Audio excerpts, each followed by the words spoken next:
Welcome to the Page Turnerz podcast, where book lovers unite to celebrate the enchanting world of fiction. With your host, Paul A. Brooks. In each episode, we'll dive into the captivating realms of storytelling, exploring the pages that transport us to magical places and introduce us to unforgettable characters. In each episode, we'll embark on a creative expedition through the minds of seasoned and emerging writers to unravel the mysteries and unveil the passion that fuels their stories. Join us on this odyssey through the pages and pixels of imagination, where words become worlds and stories illuminate our lives. So, pour yourself a coffee and immerse yourself in discussions about writing, gripping plots, heroes and villains, and the sheer joy of escaping into a well-crafted story. On today's podcast, I had the pleasure of speaking to Alan Shivers, author of young adult slasher horror. Having read some of his Europea Halls trilogy, his books certainly live up to his name. Now, if you're a fan of the 90s slasher movies, then you'll love his books. This is the chilling and not so chilling Alan Shivers. Hi, and welcome, Alan, to the show. Thank you so much for coming. Thanks for having me. You're in Belgium, in Brussels, is that right, in Belgium? Yep, in the capital of Belgium, indeed. Oh, wow, I've never been there. It is somewhere I would like to go. It's interesting. I mean, I've been to America and sort of around Europe, if you like, but I've never actually been anywhere in Europe. So anyway, yeah, but yeah, it's really nice to speak to someone from Europe. And you're only about an hour in front of us here in the UK, aren't you? Is that right? Yeah, just an hour ahead. And to be fair, it's only a 2-hour Eurostar to go from Brussels to London, so it's not even that far if you think about it, right? I know. It just means that I'm lazy then, doesn't it, really? That's what you're trying to say. Yeah, but I'm being nice about it. And so, again, welcome. Thank you so much for coming. And you write young adult slasher horror. Is that a fair description? That's a very fair description. Yeah, it's quite niche, but I think so too. I mean, I read the first part of your trilogy, which we're obviously going to be talking about today, and your name, Alan Shivers, really lives up to how I felt when I read the first few pages. I'm glad. Of your Europa Halls trilogy. So absolutely. So that's kind of where I want to start with, really, because Alan Shivers, that is, it's going to be a pen name. That's got to be a pseudonym, hasn't it? Yep. And I said it's so fitting. I mean, some of the great writers, some of the best well-known writers like Stephen King, Richard Bachman, and J.K. Rowling, she uses Robert Galbraith, a male name, for goodness sake. So, but yours, Alan Shivers, is absolutely fantastic. So would you care to elaborate on why you use a pen name? Yeah, there's two reasons. One of them being that I'm Belgian, so my first language is Flemish or Dutch. Depends what the way you look at it. And my real name is very difficult to pronounce. I know usually only people that are from Belgium can pronounce that are from the Netherlands. And I thought there's no way I would have any kind of hopefully international reach writing in English, not in my mother tongue. Yeah. So that's the first reason. And the second one is it's kind of an homage to my favorite slasher from the 90s. I Know What You Did Last Summer. Right. Because I don't know if you remember Sarah Michelle Gellar. At the time she was very big with Buffy and Scream 2. Yeah. And her name in I Know What You Did Last Summer was Alan Shivers. And her chase scene is my all-time favorite chase scene in any kind of horror or slasher. So I thought, okay, I'll just kind of switch that around and go from Helen to Alan Shivers to show that my big love for 90s slashers is put into these books, basically. Yeah, well, I think you've hit the nail on the head there. That's really good. I love it. It lives up to it. It really does absolutely perfectly. So we'll talk about. I'll get you to talk about your trilogy shortly, Europa Halls, because I've read some of it. And you're still here, so that's good. Yeah, and I'm sitting there going, oh yeah. So yeah, it's really good. So let me ask you then at this one, why horror? You know, I mean, I write sci-fi, and I would say that there is an element of horror in it anyway. There's certainly some slasher stuff in there, but yours specifically, I can't even say it, specifically, why horror or slasher horror? I've kind of always grown up with it. I'm from '86, so I really grew up with '90s slashes. There was a revival going on that happened all because of Scream, Wes Craven's creation at the time. This Yeah. kind of resurgence that came about with Scream, Urban Legends. I know what you did last summer, Valentine, and I have really, really good memories of just watching that with friends, going to the cinema or having like late night get-togethers. And I've always loved those kind of films. I actually never used to read horror. I was always reading drama or historical fiction. Mhm. It's just this kind of thing that I wanted in a selfish way to create a slasher that kind of felt like it was 90s, even though it's set in contemporary Brussels or other cities. Yeah. So yeah, it's just I've always been a massive fan, and I kind of selfishly wanted to have my own slasher. So yeah. That's great because I mean, across your trilogy, you sort of cross Europe, really, don't you, Hmm. in terms of the cities? Yeah. So well, again, I'll get you to talk about those more shortly, but I think that's great. And where do you, I mean, other than the 90s horror movies and kind of Hmm. those sort of things that you've watched, I mean, I'm sort of Friday the 13th and Jason and all that lot. I love all those kind of movies, The absolutely. '80s more, yeah. Yeah. So other than the movies and those sort of things from the 90s, do you draw inspiration from anywhere else for your stories?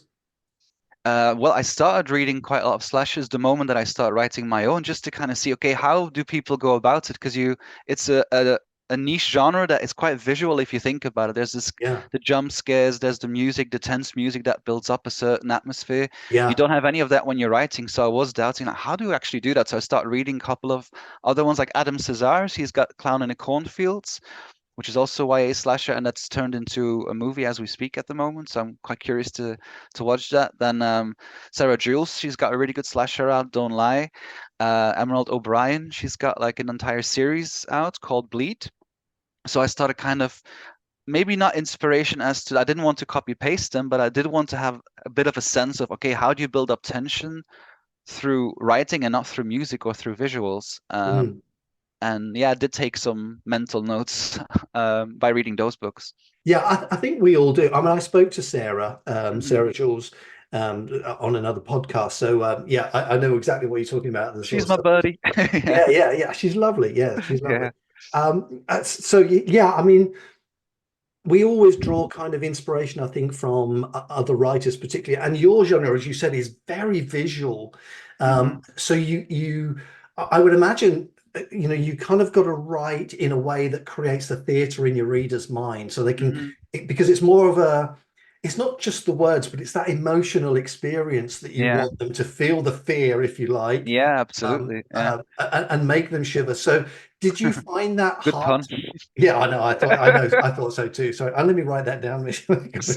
Um, did you find it hard to sort of get to the point where you could write it so that it was very Mhm. theatrical as opposed to wordy?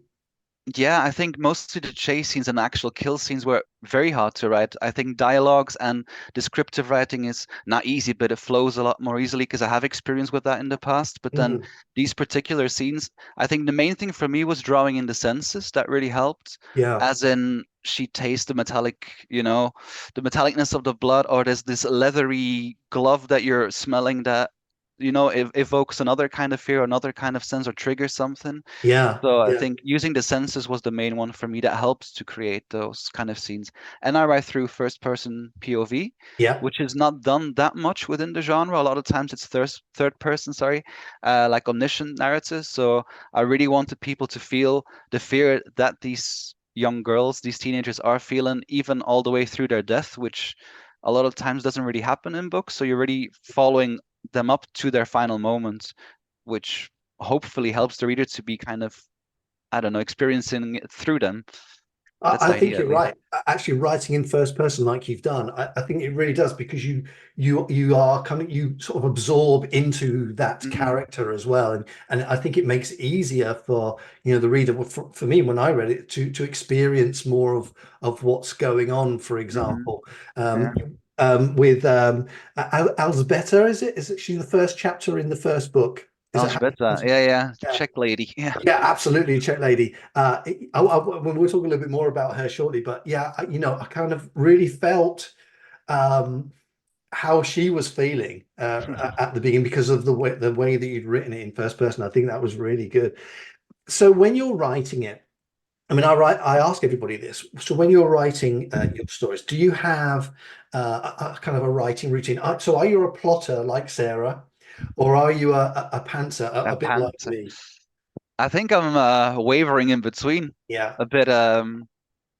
I have, in a sense, I do have a plot, as in I write down little plot lines yeah. and character descriptions, and like an exercise that I do for myself is I write diary entries through each perspective of different characters to kind of get to know my characters Ah, brilliant. and Yeah. see what kind of structure would they use. Would they use different words perhaps because they're from different nationalities? So that's the kind of plotting that I use. But then when it comes to actually writing it, a lot of the time, well, a lot of the times I've only written 3 books.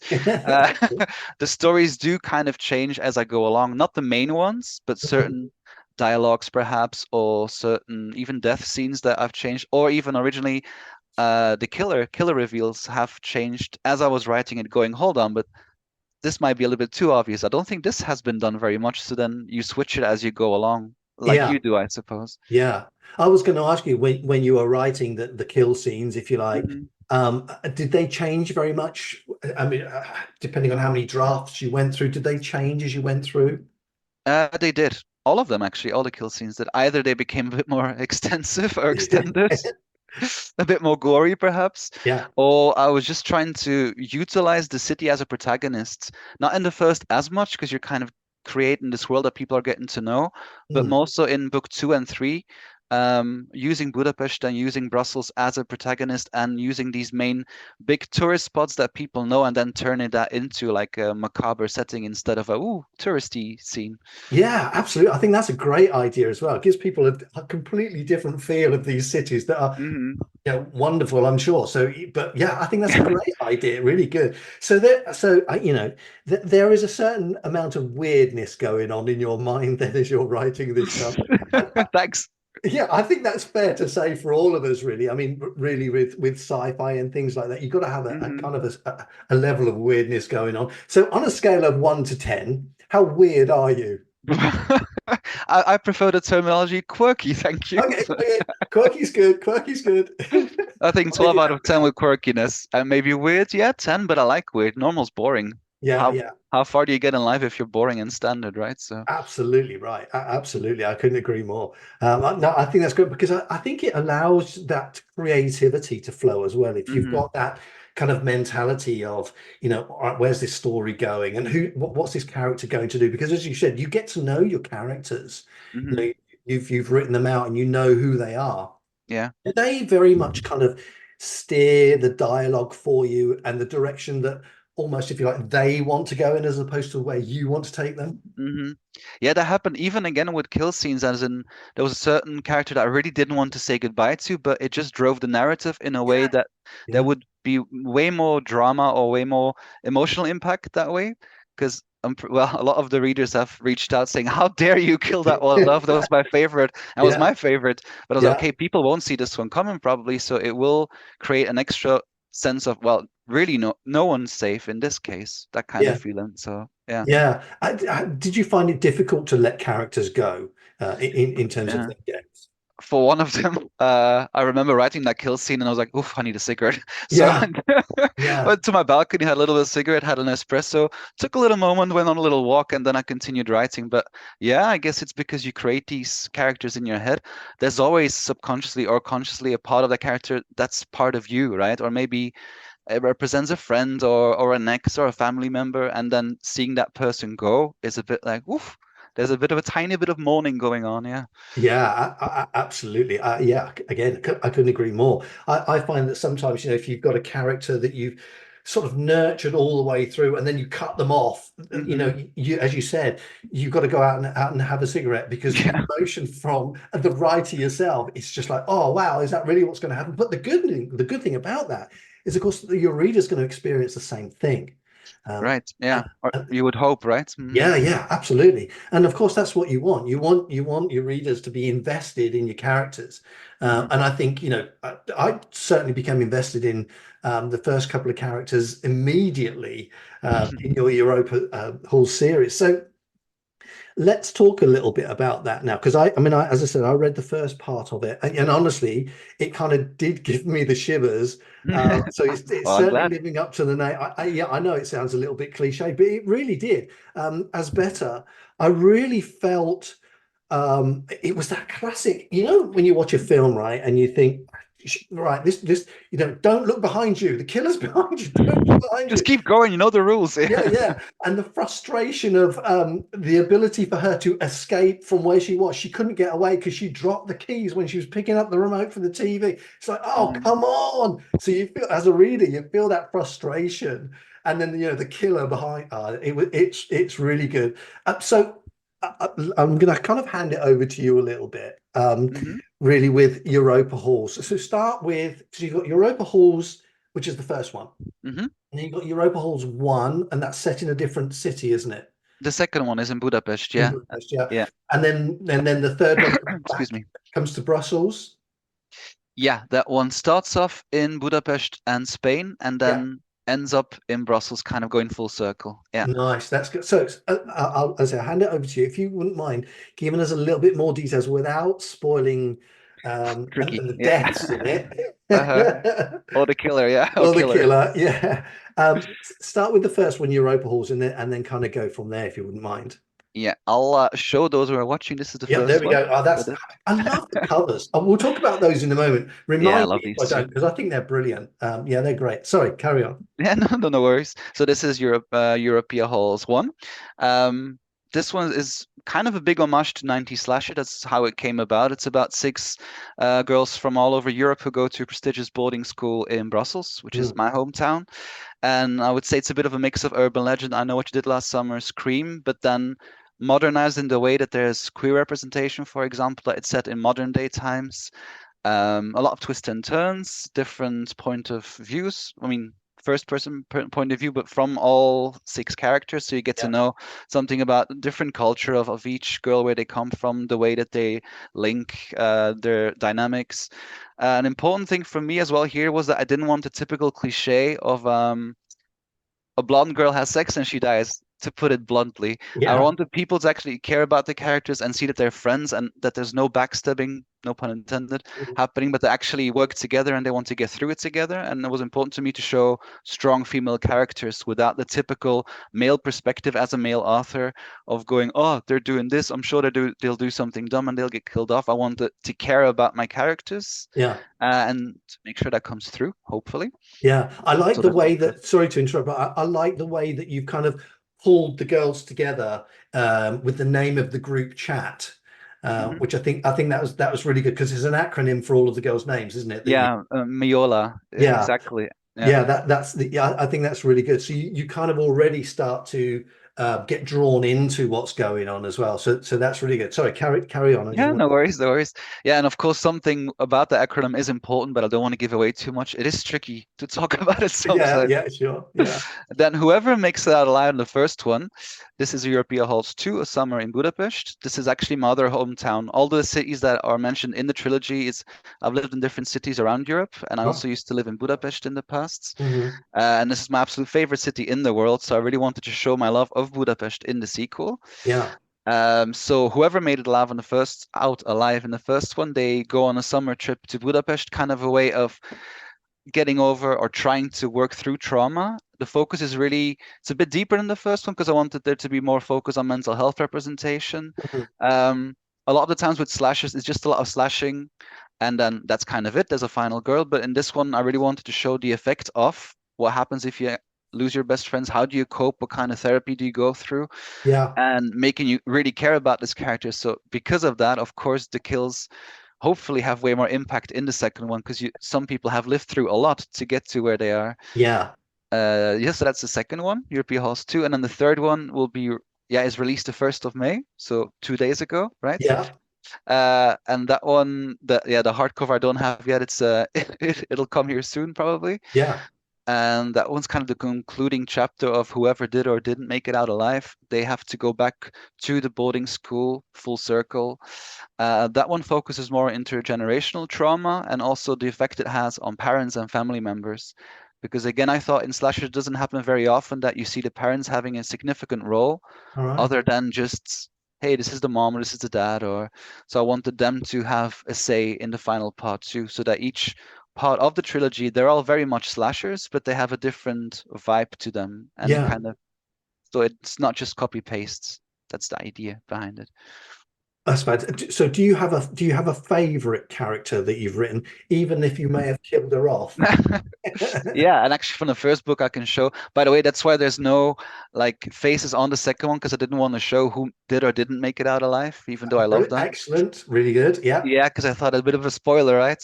So this one's my favorite. This is Ingvild. She's Norwegian Hmm. and she's a big architecture buff, and I'm an absolute geek when it comes to architecture.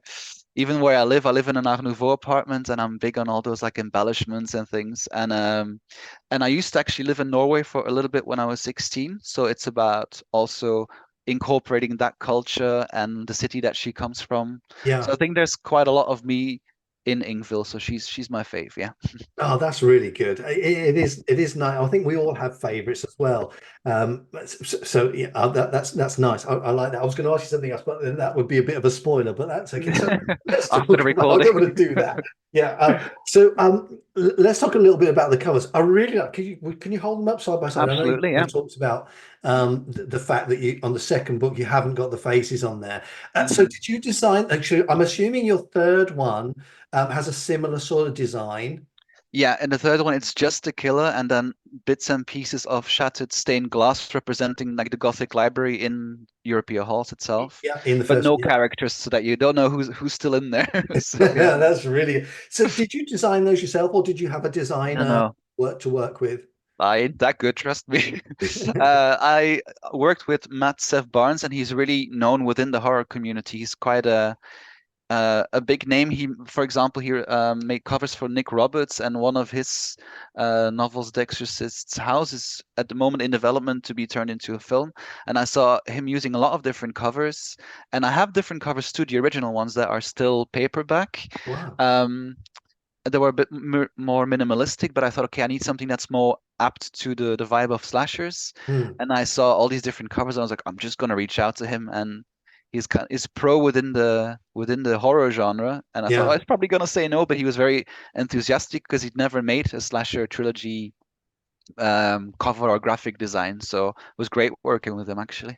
Yeah. So, how did you? I mean, for my designer, there's a lot of sort of back and forth in terms of how Mm, do you like this? No, let's change that. Tweak a little yeah. bit further here. Was it the same sort of process with you? Absolutely, definitely for the first one. I think I had such a specific image in mind. I wanted this, 90s Hmm. poster scream. I know it's Little Summer. There was always the floating heads of the characters. They all look a bit serious and ominous. Yeah. Uh, so like the smokiness, the redness. I wanted all of those elements. For the second one, I was a bit more like, okay, you can do what you want, but I do want the chain bridge, which is the main bridge in Budapest, to be on there because it's a very big metaphor in the book about crossing that bridge of not getting over, but working through trauma. Yeah. But other than that, I told them, okay, no faces, but other than that, you do you. So yeah, I That's was very really. adamant in the beginning, but then I was okay, let go, Alan. So Yeah, isn't that amazing though? When you're thinking about covers and you've got an idea of your cover in your mind, like you just explained with the bridge, which is sort of part of their journey. I mhm, think a lot of people wouldn't necessarily know that, but as writers, we have very specific ideas of yeah. how to illustrate the story itself. And I mean, I probably wouldn't have come across that. Maybe I would have done, but I read the entire book, but I had probably wouldn't have come across that right at the very beginning. It's really nice to have somebody like you to say, right, this is why it's here, and it makes so much Mhm, sense. And that's really, and I love the colors as well. That's very definitely 90s slasher, but also yeah. very representative of the story as well, it's itself. So I think that's really good. So now you've finished the trilogy. Is Yep. it going to be a trilogy? There's not going to be another one? Um, Probably not, but you never know. If there is demand, you never. Yeah, yeah, For me, it's kind of a close chapter now. I kind of said goodbye to that world. I was a yeah, bit sad about it, a bit melancholic. I'm sure you've gone through that process too. yeah. And Yeah. again, the reason I ask is because I wanted to ask you as the writer how it felt when you'd actually finished the trilogy and you put it down. You thought, right, that's it for Europa Halls. We're done. How did it feel once you'd actually finished writing? kind of heavy. I remember the first draft kind of going "Oof," when I wrote the epilogue. I Yeah. was like, oh God, is this really it? Kind of. And then, but you keep, as you know, reworking second, third, fourth, 500th drafts. Yeah. So after a while, I guess anxiety crept in a little bit more, and I was like, okay, I just want it to be over and done with. Yeah. So it's out there in the world, it's released, and now I can breathe and enjoy, because it doesn't matter if I read it back in 5 years, I can still crawl back into that world. So it doesn't have to be done necessarily, you know? Right. Yeah, absolutely. No, I Mm. think that's good. So do you have plans then for now you've got it, obviously you've got it as a ebook, paperback and hardback Yeah. for each of them. Have you got plans for turning it into a different medium, say an audiobook, for example? Yeah, some people have asked me, but audiobook would be very tricky because the thing is that there's six girls from all over Europe, all having different accents. None of them are Yeah. native speakers, just like myself. So Yeah. if there would be an audiobook, I really would want six different girls to narrate the story, but Oh, that would wow. be Okay. very pricey as an indie author. Yes, you would. Uh, Yeah. Yeah. so I wouldn't want to just like one narrator because it wouldn't, I don't think it would do justice to the story and the multicultural aspect, which is for me Mm. very important. Yeah. Living in Brussels, it's the most multicultural city in Europe. So that's a big thing that's in my daily life that I would want in the audiobook. So Yeah. audiobook, no. Film, question mark. So again, I was going to ask you about that because on your Instagram, hmm there's an image of the is it Sadie Sink who Yeah, from Stranger Things. Yeah, I love her. yeah to play Lucia. Lucia, is that how you say it? Lucia. Yeah, the Lucia, that's it. Croatian. Yeah, Uh-huh. yeah. I mean, wow. I mean, if that happened, that would be really good. I don't know if you One know, can but dream. well, absolutely. Having said that, I spoke to an author, Beth Barani, a while ago, and she's turning one of her series, Henrietta the Dragon Slayer, into a movie series herself. It's in production now, Wow. so and she's running the whole thing. So it's entirely possible. It might be just a dream, but it's out there. hmm It is available, and I think sometimes it just takes just one little spark for someone to go, that should be a movie. That should be a hmm series, and away it goes. I think that'd be so cool if that happened, because there needs to be a resurgence of these 90 slashers that will be entertaining. How can I put it? Entertainment that you don't have to think about too much. Really, is right there on the screen. Yeah, kind of MTV era flashiness, right? There's this Yeah, campiness about it. It's a little bit smoother, not as gritty as the 80s, but it's just kind of popcorn material, isn't it? Like a roller yeah. coaster. Yeah, I think hmm sometimes, people try to read too much into or try to read between the lines sometimes. hmm And I think as writers, we always leave clues, Yeah. and foreshadow what's going to happen. And sometimes I mean, I don't know about you, but if you've read a book or you've watched a movie or something like that, do you see them? Do you see the little things that they drop in that foreshadow what's going to happen next? Sometimes I do, but it would be arrogant to say that I always do because a lot of times I go, I'm sure this means something, and then I go, oh no, it doesn't. It's just me. Yeah, yeah, So I'm kind of overanalyzed. That's my character anyway. So yeah. a lot of the times I'm wrong about it's more like the red herrings, Yeah, that I go, oh, I got it. No, I don't. no, don't. So yeah. Yeah. Do you find then that because sometimes that you do that, I mean, I do it myself when I'm reading, is that I think, oh, okay, I can see where that's going to go. I know what's going to happen with that character. And sometimes it's very obvious. Does that spoil your reading enjoyment? Or for me, I try not to do that. I do try to switch off that kind of analytic, critical mind, if you like, Mhm. and just enjoy the story. Can you do that, or is because you're a writer, you just see it? Hmm. There's a kind of how's it called in English? There's this expression. Sorry, I'm thinking through Flemish now. Suspension of disbelief? No, Yeah, yeah, suspension of belief. yeah. What's it called? Which of the two? I think it's suspension of belief. I think. Yeah, that you allow yourself to not be too critical when you go in a fictional world, and that's something that I do. That's a step I consciously take when I go into certain narratives, Yeah, because once you start dissecting too much, then you're not enjoying it's art at the end of the day. You're not enjoying the art anymore if you're just looking at little plot holes or things like that. Or yeah, just go for the ride. I'd say not everything has to be overly analytical or over serious. So yeah. I agree, and that's fascinating actually, because I sometimes think, because you're right, writing is an art form, And as a writer, specifically if you're a new writer, and you've just starting, let's say you're starting your first story and your first manuscript, Hmm. there's so much out there in terms of you must include this, a sentence Yeah. needs to have that, a paragraph must do this. I think you can get bogged down in education in terms of how to write sometimes, Hmm. because I think as it is an art form, there really shouldn't be any rules. Would you agree with that? Wow, that's a good question and a tricky question because Hmm. I have a formal training, however you want to call it. I study literature at uni. Wow. Okay. So a lot of the times I was given those rules for 5, 6 years of my life. Yeah. Um, Certain things I do think grammar structure and cohesion and like linking words, things like that, they do matter, I think. Mm. Um, I don't know how to. What do you think? Well, I want to no, hear your answer. I agree with you. Absolutely agree with you. I think there is, there has to be. I mean, when you're writing, and I'm sure as you know, when you go through the first draft, you're just trying to get the story down, and then Hmm. in the second draft, when you kind of go back to edit, really, if you like, to rewrite, you are then looking at how it's written, how a reader will read it. Is it easy to read? Hmm. Are we choosing the right um, verbs and things like that that makes the words come alive to create the imagery and give it some energy so a reader wants to read more. So I suppose there is a technical element that does come into it. Initially, Hmm. I think it is just a story, but I think if you're first, and I was thinking about this earlier on before we started talking, I think sometimes that, if you've got a story in your head, you just got to get it down. And then Yeah, you kind of learn how to write it properly afterwards, if you like. Is that the sort of yeah, thing that is right? very much the case. Yeah, I would say. Oh, sorry. I think it's the Amazon Ah, thing. Can that's I good. get 1 second? Yeah, that's all right.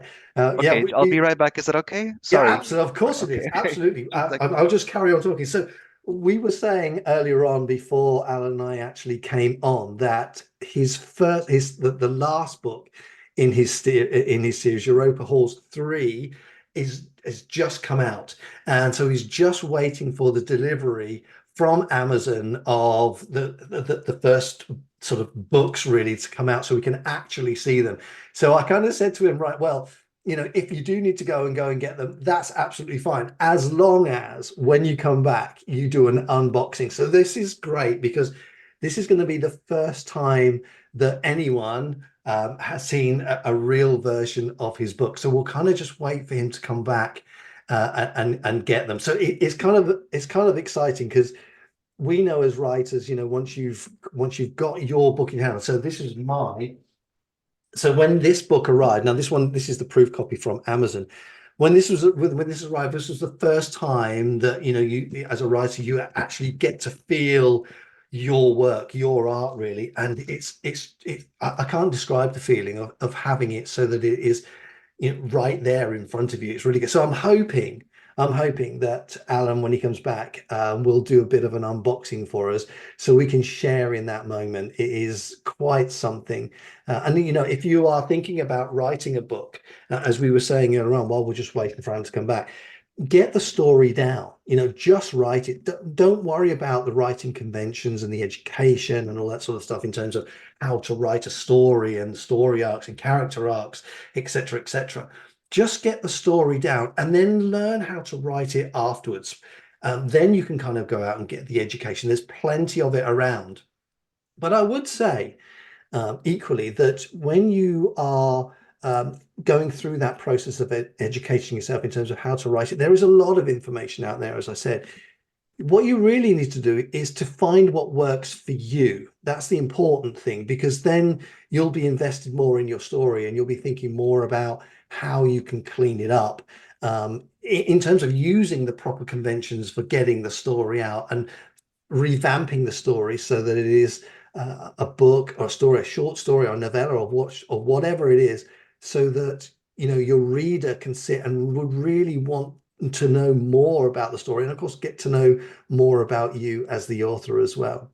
So we'll just wait for Alan to come back in and then hopefully we can get the first look at his Europa Halls 3 book.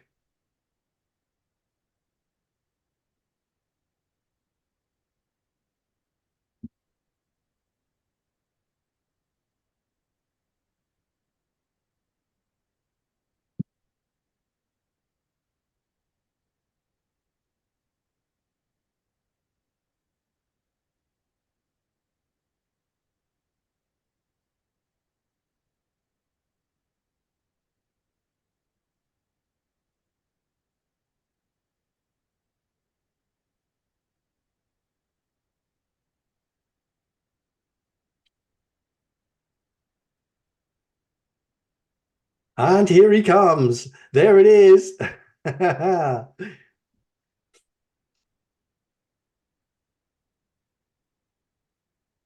All right, so here's the package. Oh, there it is.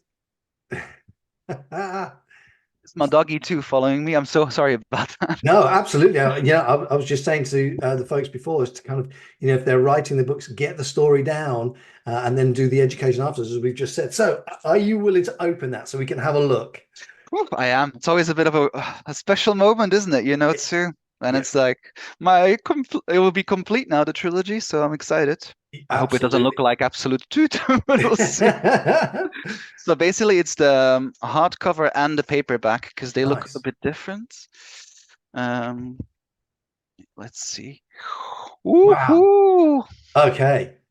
Europea Halls 3. That's really nice. Looks lush. Yeah, Yeah, and then there's some Goodreads early reviews from ARC reviewers in there too. fantastic. And so I got all three now. My trilogy's complete. Like Wow, this. Yay!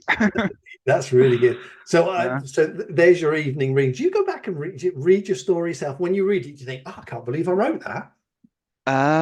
Yeah, I mean, just to kind of make sure, first of all, when it comes to spelling and all that, right? So you make sure Yeah. that it looks decent and that everything's correct. Yeah. And in this case, for the trilogy, I did go back to make sure that there was enough cohesion between the three, Mhm. and little things like age, like how old is this character by now? Because we're two summers ahead, Of or course. Yeah. little things like that, or this little shop that one character went in the first one, then goes back in the third, things like that. So. Yeah. But yeah, I think I might actually this weekend or next week go through all of them now that I have them in physical, because I don't read ebooks. I'm very old school with that stuff. So Yeah, I have just gone over to the dark side. I do yeah. have an e-reader because I've got a lot of books on there. So, like you, I do like the feel of Hmm. the physical feel of a book. Hold up your third one again. Let's have another look. You Yeah. got to see it. Yeah, really nice. I don't know if you see it, but there's like the stained glass from the library of Yeah. the Gothic kind of library of Europea Halls. So it feels cool, and the shards are at the back as well. Nice. So Yeah, yeah. really good.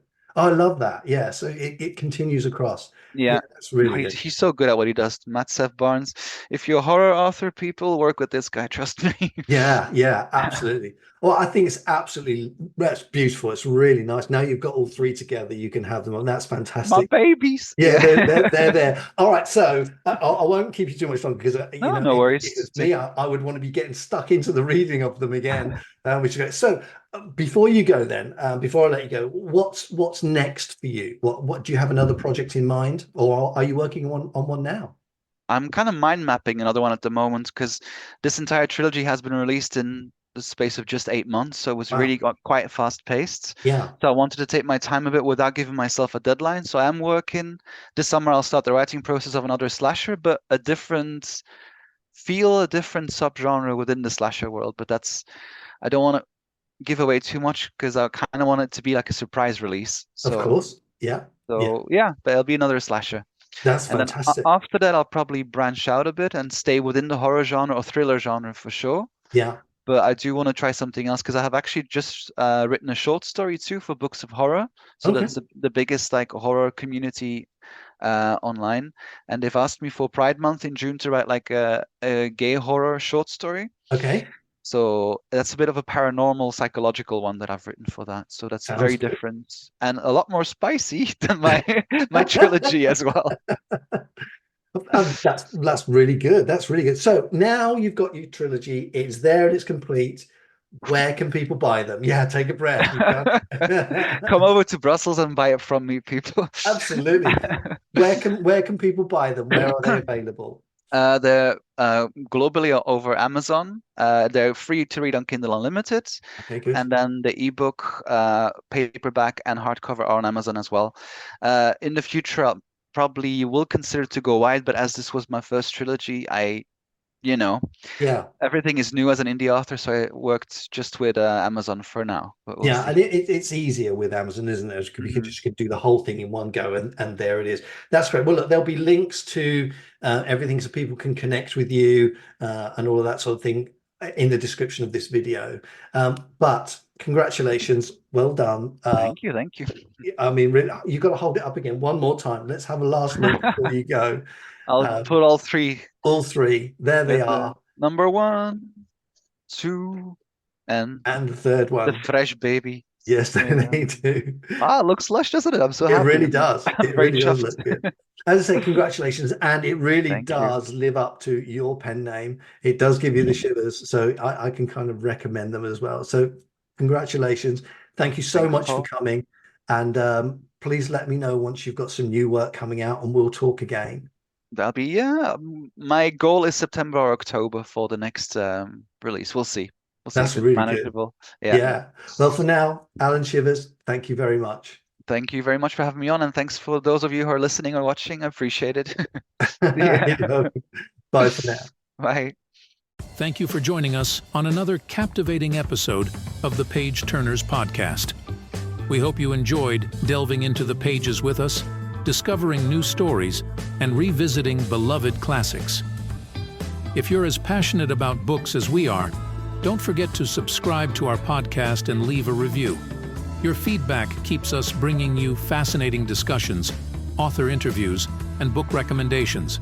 Remember, the adventure never ends when you have a book in hand. Until next time, keep turning those pages and let the magic of storytelling continue to inspire your imagination.